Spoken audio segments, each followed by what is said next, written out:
अभिनेत्री और मॉडल ट्विशा शर्मा की रहस्यमयी मौत के मामले में लगातार नए नए खुलासे हो रहे हैं। एक तरफ जहां ससुराल वालों की तरफ से ट्विशा पर आरोप लगाए जा रहे कि वो तो वहीं मृतका के पिता नवनिधि शर्मा ने पूरे मामले की जांच की मांग की है। भारत एक्सप्रेस के संवाददाता अजय के साथ देखिए नवनिधि शर्मा की एक्सक्लूसिव बातचीत। ट्विशा शर्मा के पिताजी नवनिधि शर्मा जी हमारे साथ मौजूद हैं। सर, क्यों लगता है आपको कि ये दहेज हत्या का मामला है?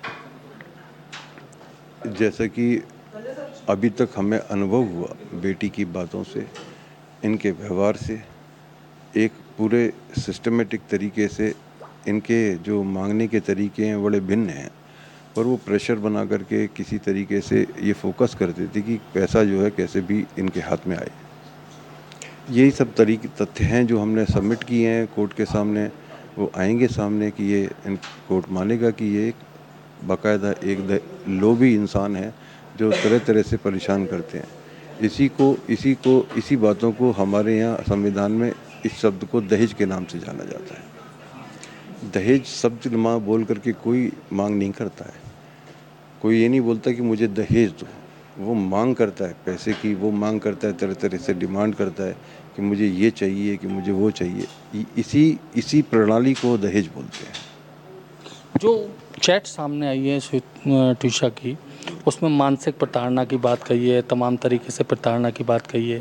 क्या आपसे कुछ इस तरह की चर्चा होती थी तो आप लोगों ने उस पर कुछ एक्शन लिया था? जी, हमने एक्शन लिया था। हम 2 बार, देखिए, परिवार की राय ये थी कि नई मैरिज थी। लड़की भी जब कोई निर्णय ले लेती है कि ये मेरा पति है तो उसको अचानक से नहीं छोड़ना चाहती। हिंदू अपना मिडिल क्लास की लड़कियां हमेशा ये कोशिश करती हैं कहीं ना कहीं जाकर के बात बन जाए, आगे बढ़े, गलतियों को भुला करके, चीज़ों को भुला करके आगे बढ़ने की परंपरा हमारे देश के अंदर रही है।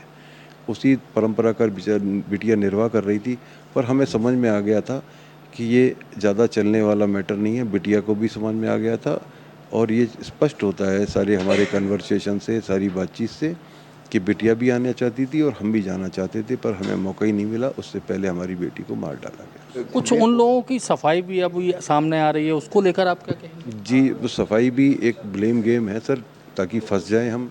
इसी बातों में मीडिया फंसा रहे और मेन चीज़ से ध्यान हटा दिया जाए, जो कि PM2 है।